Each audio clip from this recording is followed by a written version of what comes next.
She said, "If you don't like me partying with my exes, that's a you problem."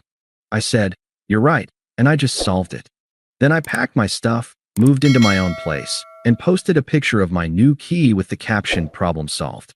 Hey viewers, before we move on to the video, please make sure to subscribe to the channel and hit the like button if you want to see more stories like this.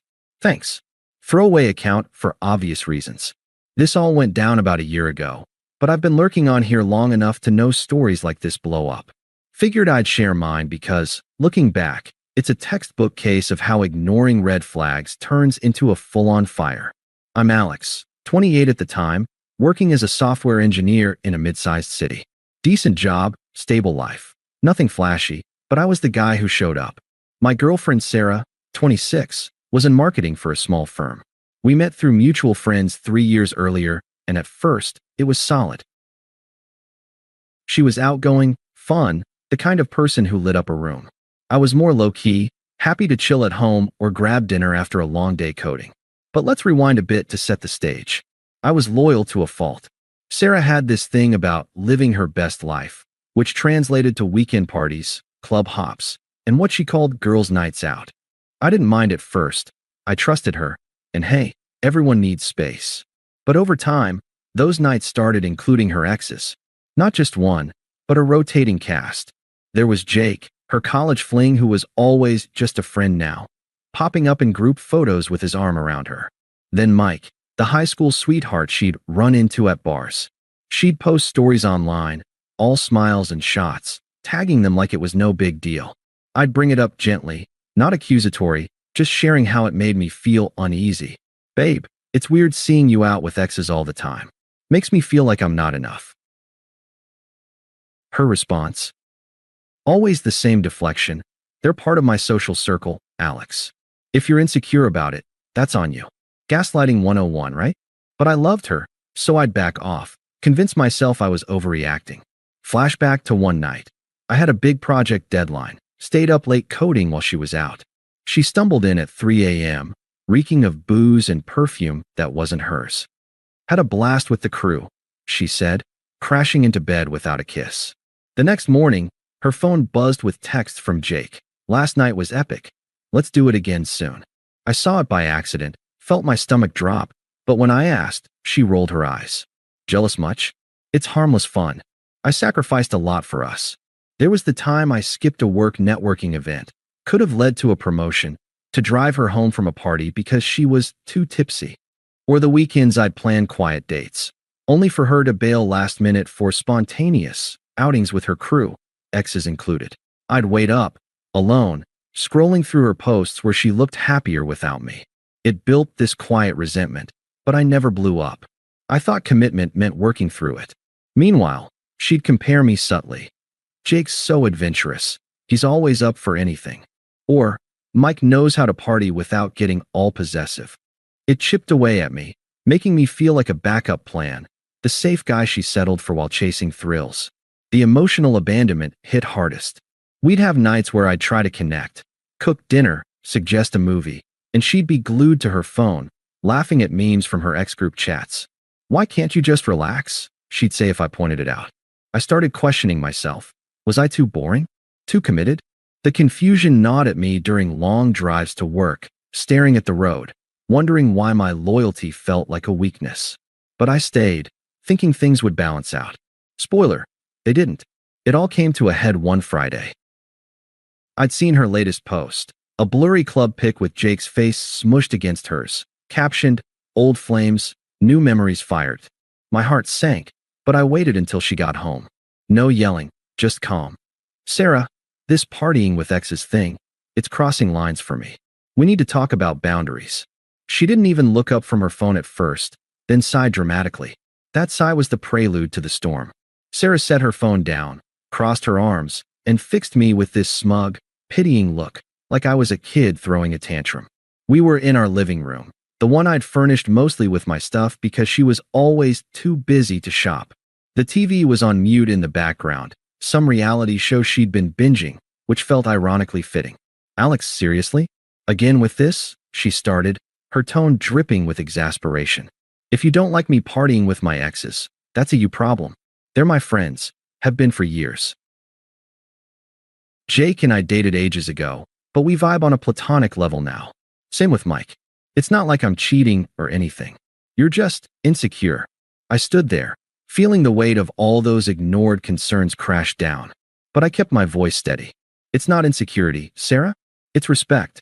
Seeing you out with them, getting cozy in pics, ignoring how it affects me. That's emotional abandonment.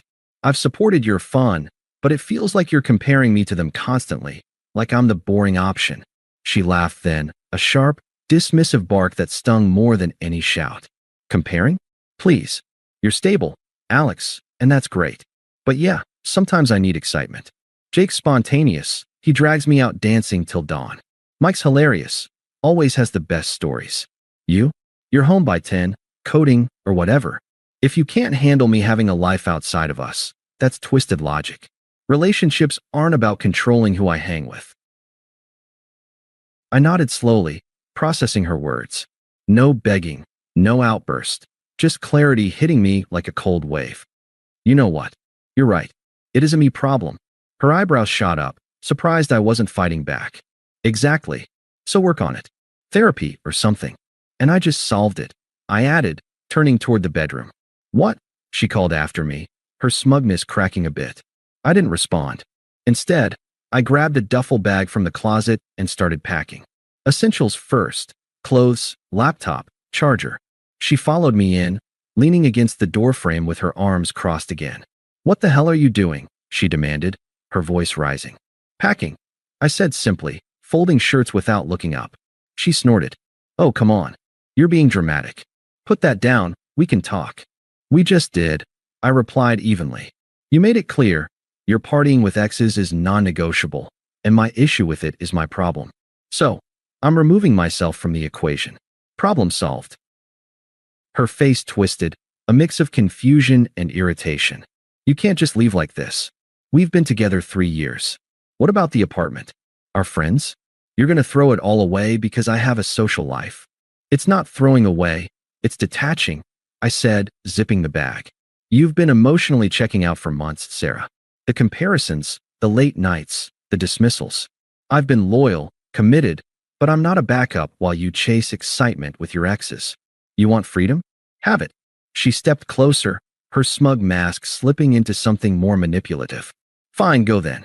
But you'll regret it. You'll be alone, boring as ever, while I'm out living. And don't think our friends will side with you. They know how jealous you are. This is all your twisted insecurity talking. I slung the bag over my shoulder, grabbed my keys. Maybe, but at least it'll be my life, on my terms. She followed me to the door, still justifying. You're making a huge mistake. Jake and Mike are just fun, nothing more. If you trusted me, this wouldn't be an issue. Your logic's flawed, Alex. Relationships require compromise, and you're not compromising. I paused at the threshold, meeting her eyes one last time. Compromise goes both ways. I've done my share. Goodbye, Sarah. And that was it. I walked out, heart pounding but head clear. Drove straight to a short-term rental I'd scoped online weeks earlier. Call it intuition.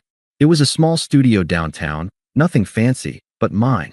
Unpacked, sat on the bare mattress, and let the silence sink in. The confusion hit hard that night. Why wasn't I enough? Had I been blind to her manipulation?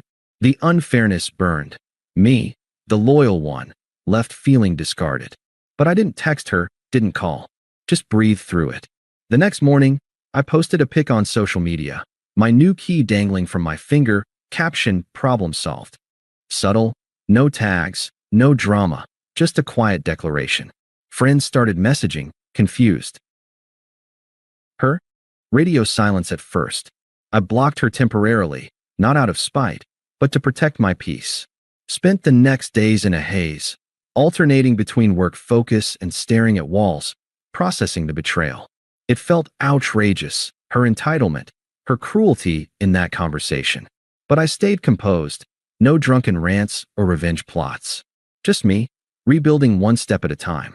Little did I know, her fun world was about to implode. After walking out that door, I didn't look back, literally or figuratively. The first few days in my new studio were a blur of quiet chaos. I'd wake up to an empty bed, No familiar sounds of Sarah humming in the kitchen or her phone buzzing with party invites. Instead, just me and the hum of the city outside. I threw myself into work, nailing that promotion I'd been eyeing, the one I'd almost skipped events for because of her. Software engineering isn't glamorous, but it paid the bills and gave me structure. I started hitting the gym too, not for revenge body vibes, but because moving felt better than stewing. The silence was deafening at first. No texts from her, which surprised me, but I wasn't chasing. I'd unblocked her after a week, figuring if she reached out, I'd handle it calmly. Mutual friends started pinging me. Dude, what happened? I'd keep it vague. We grew apart. No trash talking, no details. Inside, though, the confusion lingered. I'd replay our conversations during runs, questioning everything. Why had I let her manipulation slide? The emotional abandonment, the constant comparisons, it all felt so undeserved now. Flashback to a month before the end. She'd canceled our anniversary dinner for a last-minute girls' night, which turned out to include Jake. I sat alone at the restaurant we'd booked, paying for 2 meals I didn't eat, while she posted laughs online. That night, she'd brushed off my hurt with, "You're too sensitive." Sitting with that memory in my new place, it stung, but it also fueled me. I wasn't begging for closure. I was building it myself. Weeks turned into months. I picked up hiking on weekends, solo treks up nearby trails, clearing my head with fresh air and podcasts. No more waiting for her to come home. My schedule was mine. I even started dating casually. Nothing serious, just testing the waters. The vulnerability faded, replaced by this calm clarity. I realized her fun was just avoidance, partying to dodge real connection. Me? I'd been committed, loyal, and yeah, maybe stable, but that wasn't a flaw. It was strength. The unfairness of it all breathed in those quiet moments. Her smug dismissals, her twisted logic making me the villain. But I didn't confront or outburst. I detached, disappeared into my own world. Social media stayed low-key, posts about code wins or trail views, no shade thrown. One evening, about 2 months in, a friend, let's call him Tom, part of our mutual circle, hit me up for beers. Over pints, he spilled. "Sarah's been spiraling a bit. That post of yours." She saw it, flipped out privately. I nodded, said nothing. Didn't gloat, didn't probe. Just let it hang. My internal voice had shifted by then, from "why me?" to "this is freedom." I was sitting with the betrayal, letting it teach me without letting it define me.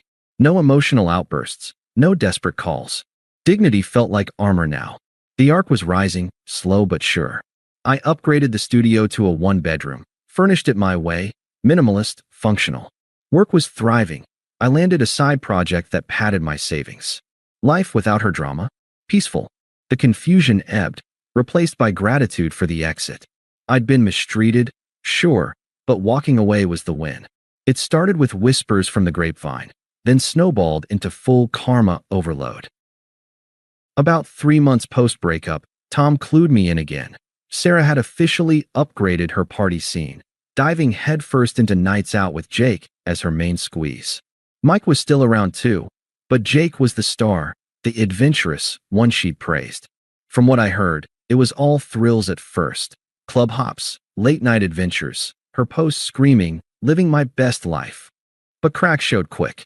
The first hit came via a mutual friend, Jenna, who wasn't toxic like Sarah's inner circle, but honest. She texted, "Hey, thought you should know. Jake's not what he seems." Turns out, he'd been unstable for years. Mood swings, jealous rages masked as passion.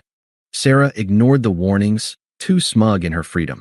Then, one night at a downtown spot, it blew up. Jake flipped on her over a guy buying her a drink, screaming, smashing a glass. She downplayed it, but word spread. Friends started distancing. Her crew thinned when Jake's abusiveness became public. He wasn't just fun.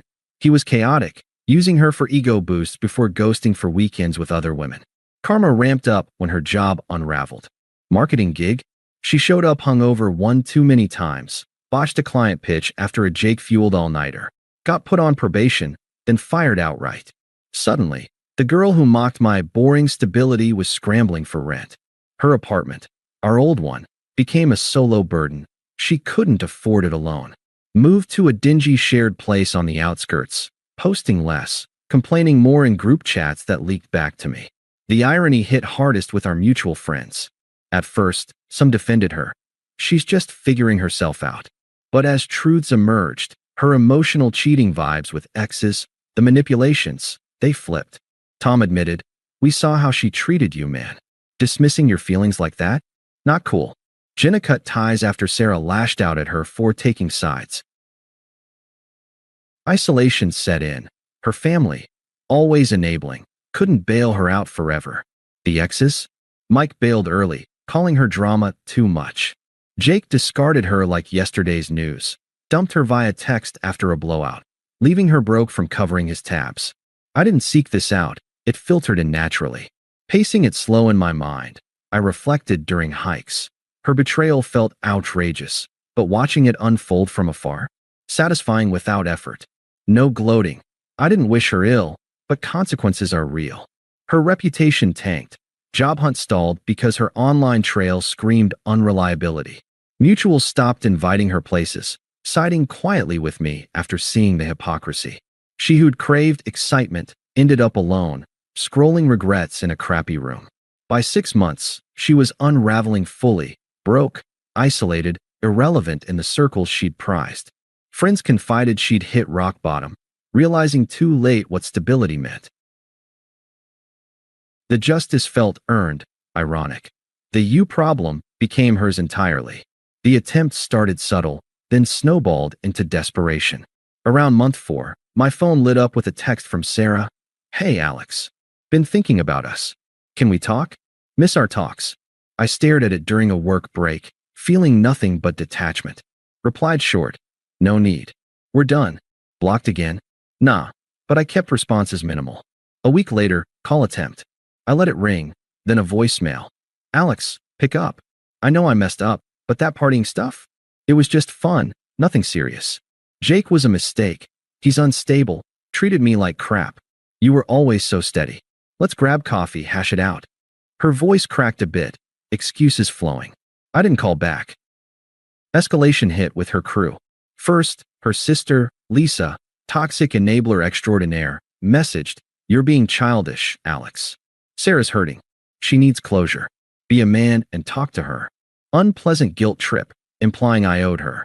Then, a group chat ambush from 2 mutuals she'd roped in. "Come on, dude. She's sorry.